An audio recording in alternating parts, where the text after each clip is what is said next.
Well, good morning all. It's Gav here, Sarah's hubby. Guess where I am? Yep, Paget at Mackay. Got up here last night and was able to find a parking spot. That right there is where I'm going to be going in a little while to get unloaded. Well, my A trailer is getting unloaded, and so that's a Bunnings store. So I get a whole heap of their product delivered here, and then I go to another Bunnings store and deliver the product to them. Depending on if I'm bringing anything back for them, it means that I'll probably be waiting for a load up here for a little while, but we'll see what happens.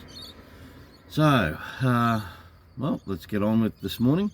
So it's around about, it's getting close to about 5:30. My window of going into there is 6 a.m. So I've got about half an hour to finish getting myself ready. I've already got up, had a walk around the truck. As you can see, it's pretty dark out at the moment. A lot of cloud around. Looks like we could get a little bit of rain, which would be lovely. Helps wash the truck, and you know, keeps all the bugs off the windscreen, so it's a good thing. Yeah, so I've got my breakfast on to cook, because this is that U-Butte cooker that Sarah bought me. My other one died. This one is really flash. It heats up. It's a 12-volt one. Just plugs into one of the cigarette lighters. Now, it actually has a fail-safe. I plugged it into a 24-volt to see if it would still work. It automatically shuts off. I do have a 12-volt one, and yeah, it works. So flash unit, it gets a lot hotter than the other one. The other one, yeah, just over time, you know, I've had it for about 2 years and it just died. So may it rest in the many pieces it is now in. So yeah, that's cooking up breakfast. It's a quiche that Sarah made up for me, or bacon and egg pie type setup. Absolutely lovely. She's a really good cook. She looks after me well. So this morning I'm going to have some Mojito Nights to get myself ready for the day. Now these are the ordinary ketones, and they have a lot of good things in it. So you've got your magnesium, your sodium, your calcium, and your vitamins B12 and B6. So they're the really good ones to, you know, because like, I would suffer muscle cramps a lot in the past, and by having the magnesium that these provide, you know, I don't have to take any other supplements, and I don't get the cramps that I used to get. So to me, that's a big win. And of course, it helps reduce the waistline and all those other good benefits, which for me is an absolutely sensational concept. So I'm gonna make this up. So really easy. Now I only use around about 16 ounces of water, or about 450 to 500 mils, 450 mils. So you can use a lot more. That's the minimum that they say for these. The flavor then is quite strong, but Sarah has it in 1 litre, and my parents, who still take these, they have it in 2 litres, because you know they share it from the start, and they just prefer it a lot weaker, and it still works for them. Like, it's amazing the benefits that they've experienced. So it's a good thing. So yeah, the rate of dilution doesn't seem to really matter. It's how the body absorbs it and uses the ketones, because your body then starts to use them and get itself into a state of ketosis, and that burns the fat that's in your body before you start using muscle, etc. Oh, I wish there was smell-o-vision. It's starting to smell absolutely divine already. It's only been on for 10 minutes. It's just been fantastic. So it's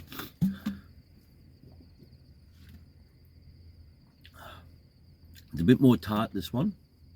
The Mojito Nights is a little bit on the tart side, but if you like, I suppose the pink grapefruit, it's got a very, very strong tart taste. You won't mind this either.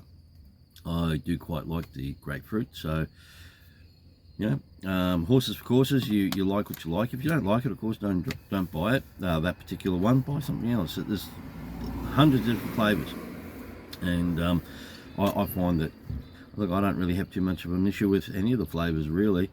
I don't like cherry by nature, although the black cherry or the cherry midnight, I can't remember which one it is, absolutely divine, that thing. It's like eating a cherry ripe bar. So, and ironically I like cherry ripe bars, but yeah, I just have a thing with glazed cherries. So, yeah, I was also wondering, maybe you guys might like some of the discussions that I like to have generally. I do like to exercise this with my sons, but I think about it when I'm on the road a lot, because there's not much else to do when you're driving for 14 hours a day. You let your mind, think about things, and if you guys like this idea, we might be able to get discussions going. Like, who knows where it may lead. It's an amazing thing.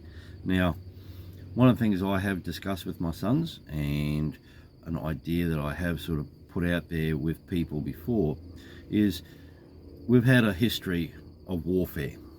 We're good at it. We know how to slaughter each other by the billions, and we've been doing it for thousands of years, tens of thousands of years, who knows. My question is, since the end of the Cold War, where you had the USSR and America really making some pretty good strides into space. 69, Neil Armstrong walked on the moon, either allegedly or actually. Not interested, but could have. Let us ponder the question. If at that stage, and they were making huge strides in exploration and putting probes on planets, sending probes into the solar system, both sides, and they've come up with some amazing discoveries. The information is on Google, like the asteroid that is worth more than, I think it's 10 times our global economy ever, like hundreds of trillions of dollars worth just in precious metals. Now, if instead of shooting each other since the end of the Cold War, if the two major players had said, look, killing each other is just a waste of time, and we know how to do it efficiently, almost like an assembly line, why don't we try something different? Why don't we work together? New concept, I know. If people had to work together on the space industry, and instead of the way it is today, where inventors have to jump through so many hoops, they have to have a prototype ready, it's got to be a working prototype, and most of these people who are coming up with ideas usually don't have more than 2 cents to rub together. If the governments had have been working together globally and become more of a group of people to help steer innovation, discovery, instead of saying you have to have this, they had to say, oh, you got an idea, let's bring it to us, and they sit down with you and they go right through it with you, and then they say, that's a great idea, actually, let's see if we can make it work. And instead of trying to help you fail, they actually made all these things work. Now, the smallest little thing that somebody can come up with that works can also be a component in something that somebody else is trying to work on to get something bigger going. And without that little part, the bigger thing won't work. We never know what parts of a whole that we have in us that can make the whole work. So you could imagine if over the last, say, 20 years, just say in 2003, they had said, right, globally we're coming together. And Elon Musk was doing his thing then. It had been easier for him to get his SpaceX working.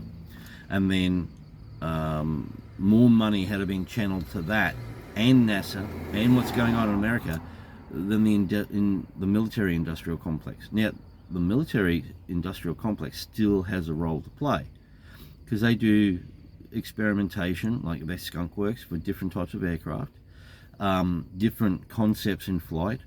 Yes, they also create weapons, but imagine some of the weapons then are used to help in the drilling operations. Drilling operations on other worlds. See, that they could have redirected some of their focus. Instead of saying, right, well, let's create a bigger and better machine gun that can fire greater distances and hit more targets, they had said, right, well, let's shift our focus a little bit and let's see how we can actually help extract minerals from an asteroid.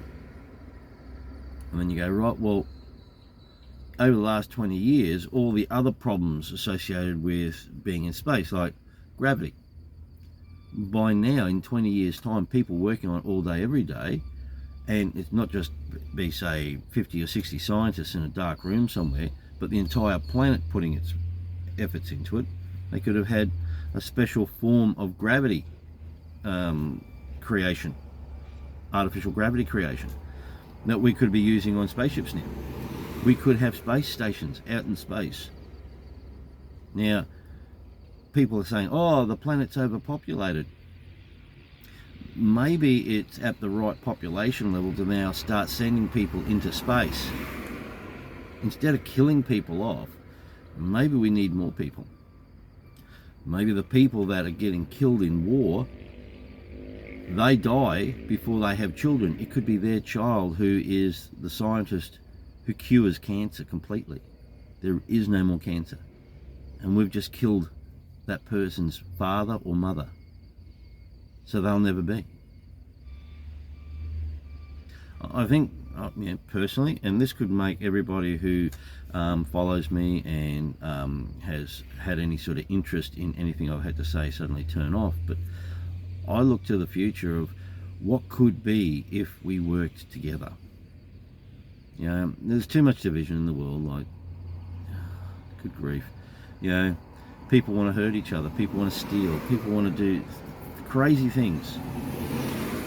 But if we're all working together, yeah, it's very utopian, I suppose, the concept, but if we all work together, could you imagine what we could achieve? You know, like, just say, like some scientists say, oh, there is no life in space. You know, oh, we are the only ones. Yeah, it's we are the center of the universe still for some people. Well, if that's the case, why are we so eager to wipe ourselves out? And just say we aren't the only ones. Just say we're sort of kept to one side as the village idiots because we keep killing each other. If you were a society that was very peaceful and more into exploration and discovery than shooting somebody next door to you, would you want to associate with the people who want to shoot each other? I wouldn't. So that's why they probably avoid contact with us as much as possible. Stay away from them. They're the village idiots. They'll blow themselves up and blow us up too, you know?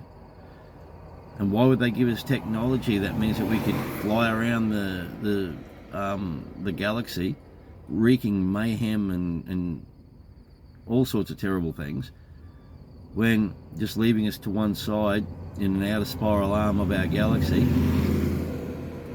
where we're pretty much isolated from all the intelligence, we can blow ourselves up and be quite happy doing it, you know? Like, at any rate, that's one of the subjects I think about, and I like to think that if collectively as a species we grew up, and instead of using bullets and bombs, we used logic, reason, and we worked together to create things.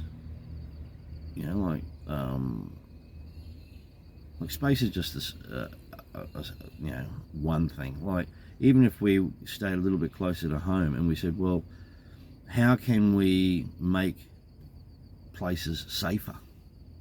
Let's work on solving problems rather than creating more of them. You know? Now, whether you think there is a climate change issue or not, Whether you think world pollution's out of control or not, that's your own thing, but every little bit helps. And if people worked together instead of getting all angry and pissy with each other and trying to beat the chest and get aggressive and say our way is the only way, if people are okay, you're all right, that's your way, that's fine. What about we work on this as well? And you never know how many allies you may actually have in both camps. You know, actually say, well, yeah, look, I can actually see what you're saying, because there's no ego in the way. Yeah, I think human beings have a huge ego issue more than anything. We're intelligent, generally. We know where all the dumb ones are. They're usually running, you know, things called governments. We always seem to have them gravitate towards that. The rest of us sit here just sort of shaking our head going, what?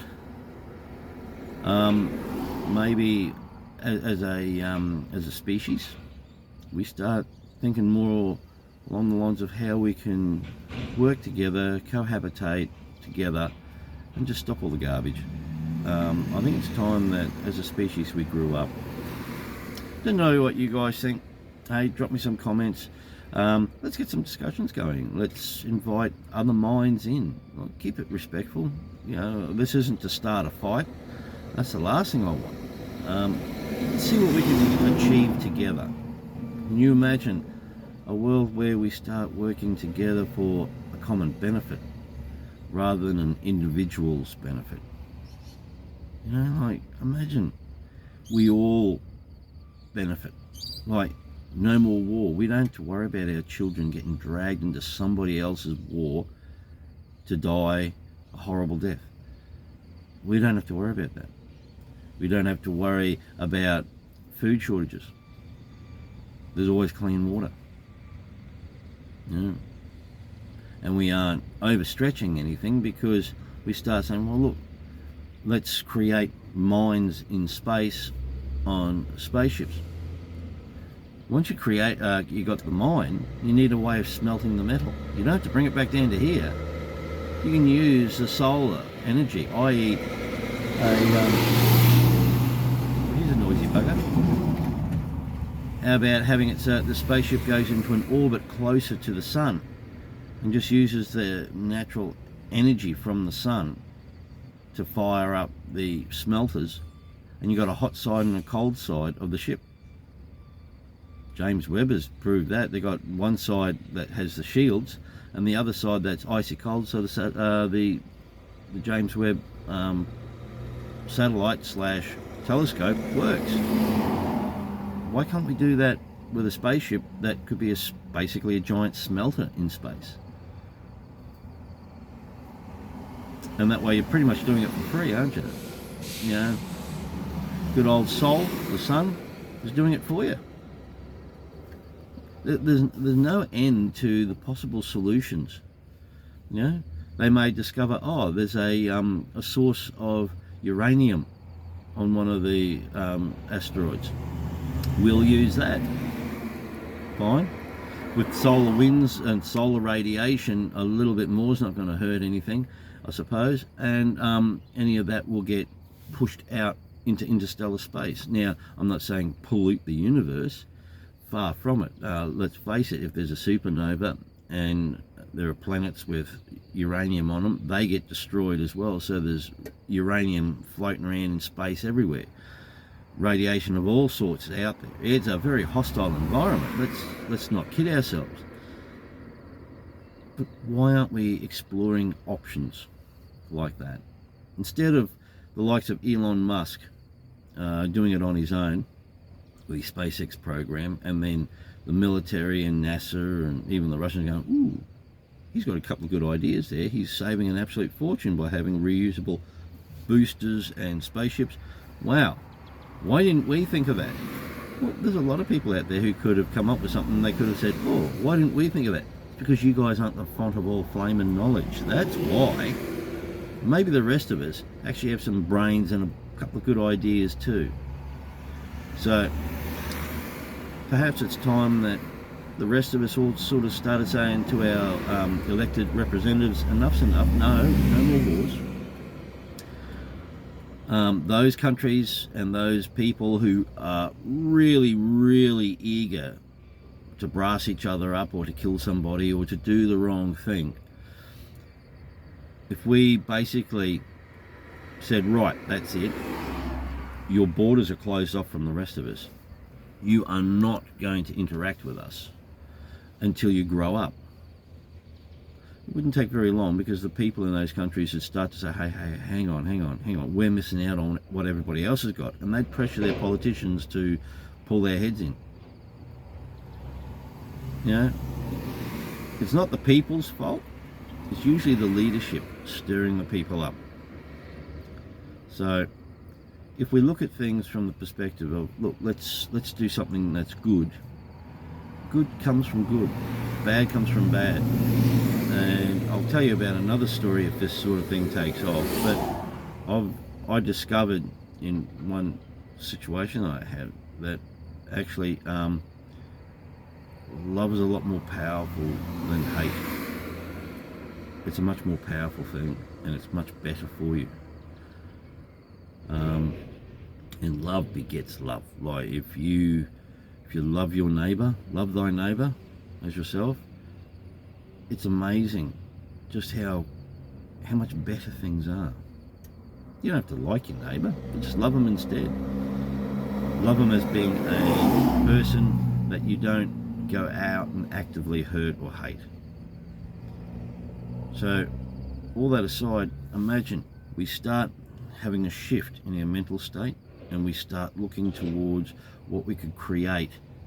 Where could we be? Like, if we had started 20 years ago and looking to go into space and be a spacefaring people, we'd be there by now.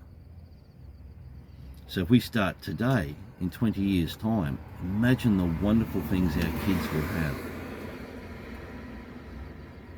Imagine what it'll be like in, say, 40 years. Now, some of us are young enough to know that just before we pass, in 40 years' time, because I'd be 94, wow, look at what our kids have been able to achieve because we told our politicians to pull their heads in. Wouldn't it be an amazing world? What a legacy. What an amazing thing to see. Now, yeah, science fiction does a lot of that sort of thing, you know, Star Trek and all the rest of it. But why not? I grew up in the 70s, so Star Trek, Star Wars, which was a story of defeating the evil, ultimately, and then into, you know, the Thunderbirds, and the idea of nothing's impossible if you put your mind to it. Kids of today don't have anything like that. No positive role models of what could be. Imagination has been stifled. Let's start getting kids imagining again. Imagine what we could achieve together with the computers that we have now. The kids of today are an untapped resource of incredible ability, and their imaginations, if they could couple their ability and their imaginations, we could literally just see an amazing push into the future. Not one that is, you know, like for another sci-fi show, you know, what happened on the planet of the Autobots and the Decepticons, where it was completely destroyed because of war. We could see something completely different. Now, there's no such thing as a perfect utopia. That's not what I'm talking about. Please don't think, oh, Gav, you're just a utopian moron. There's always going to be problems. There's always going to be courts. There's always going to be a legal system. People, there are going to be individuals who, no matter what, will always want to do the wrong thing by other people. But imagine a world where people try to work together. There is an overt attempt to work together to solve a problem. the need for overbearing governments. There just won't be one. They'll be more there helping to guide resources coming in to these different areas to actually help coordinate. Government should be there for coordination, not for ruling. A government's supposed to say, all right, well, we coordinate the resources to go to ensure that our people are fed, everybody's got the right resources spread around for housing, to make sure people are comfortable. Oh, there's a new invention, can we help get that rolling that will actually help benefit people more? Not this, Billy Bloggs in the other country over there said something mean to me, right, I'm going to use the resources of my nation to kill him and 2/3 of his people. What? So no, let's start teaching our politicians who's boss, and let's start going to the future as a people, not as a splintered group of individuals. And look, I personally believe every nation has an amazing history, from the Arabs through to the Zulus, A to Z, and everybody in between. The cultures that their countries created are unique. There's no need for multiculturalism insofar as, we've got to create one global culture. Like, that's just crazy. Leaving countries to have their own culture, their own ways and everything is fine. What I'm talking about is at the higher levels of, once people sort of get to a certain point where they want to, create things and be part of a global network of think tank and creation to push us into the stars. That's where enabling them to do that is great, and the governments would facilitate that. We've got the internet now. We can talk to anybody on the planet at any time of the day or night, depending on what time of the day it is for you. There is no such thing as a world that is where you had to wait to sail on a sailing ship and take 3 months to get from A to B, or 12 months, in some cases. There's no need for that. We can do it instantaneously. Telecommunications is fantastic now. And with it, the ability with computers and the internet, some of the AI stuff that we have now, that helps us collate information to the point where we can see patterns now. So instead of it taking 10 years to go through the data ourselves, within an hour a supercomputer can have the data laid out in front of us to show us what we're doing. The opportunities that exist now, I think we're insane if we don't utilize those opportunities. So I believe personally, if we laid down guns and weapons of war, and instead of shooting each other, we worked together, we can have our cultures, because that's what makes us all unique. That's what gives us our individual sense of belonging. You belong to your own culture. But it also means that things like tourism will never die, because you'll want to go and see the nation and see their culture. That's an amazing thing. That's a great thing. So those sorts of aspects of life will remain, but we also have the benefit of helping our youth, helping our futures, by bringing everybody together and working on projects for the betterment of our peoples, all of us.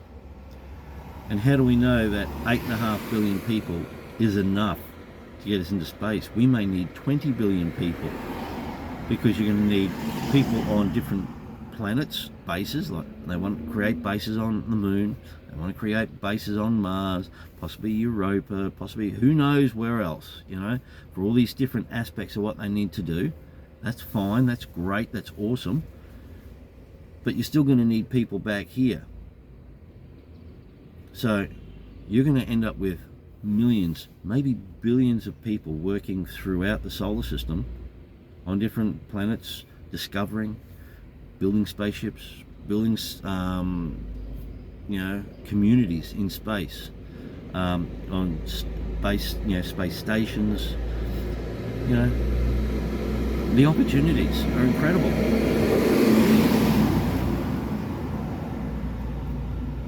But I think it starts back here, back at home, right now, of saying war is outdated, it's no longer required. Aggressors should be pushed back into their area and the borders put up, and that's it. And let their people deal with their politicians however they see fit, until they can come up with a solution for themselves. Now, at first, their politicians, oh, we're hard done by. But then the peoples will start saying, no, you guys caused the problem. When the rest of the world is going forward, and then welcome them back. Once they've sorted their stuff out, welcome them back into the global community. Say, look, you're our brothers and sisters. Like, there's absolutely no way we're not doing this without you. I'd love to see North Koreans working with us. I reckon there's going to be some absolutely brilliant people from North Korea who would be... But there may be somebody there who knows innately how we could have artificial gravity on a non-rotating spaceship. Who knows? But they're not given the chance to pass that on. Who knows? A kid from, I don't know, Indonesia may one day become the person who cures some horrific complaint that we have. Cancer. May have the perfect cure for cancer, but is currently living in abject poverty because governments seem to want their people to be that way.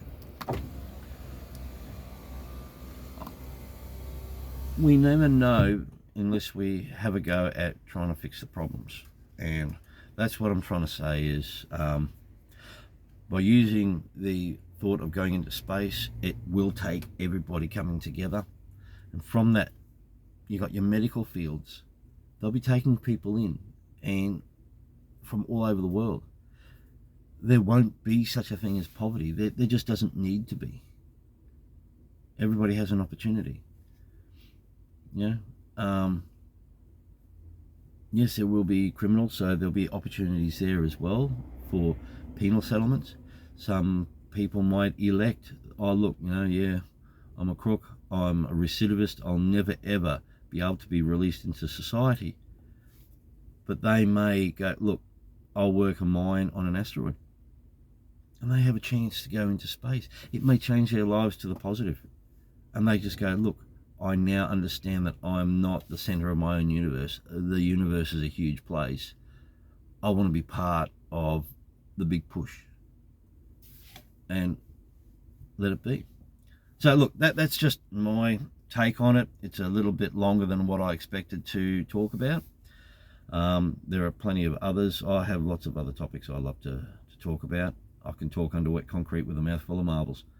So if you guys would love to have a bit of a go at, even if you guys do up a video, and we can link the videos together somehow so that people can see a bit of a discussion.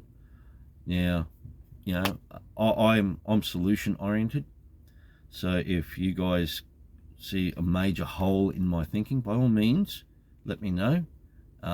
This is only a broad brush. I haven't discussed everything. It would take several hours to go through all the little steps I think we should take, but I was just giving you a broad brush concept of what I believe would be a way to go to solve a lot of the problems that we have on this planet, because of the ego of the human beings who are running it. So if anybody else would like to make a comment or do up a little video and post me the link to their video so that I can then maybe share those links in these, or discuss them return a response to a video in this means, look, I think, why not? It may catch on. Instead of people fighting, let's work on, well, let's come up with solutions. Let's solve problems rather than just fight. I think since the end of the Cold War, we should never have had one more bullet fly in anger. Don't know about you guys, but that's my personal thoughts. Anyway, I'm going to leave it there. Thank you so much for taking the time to get this far in it. If you'd like to proceed, by all means, please do so. If not, if people think, nah, that's garbage, Gav, not interested, I won't do another one of these. Okay then, you guys take care, and I look forward to hearing from you. Bye for now.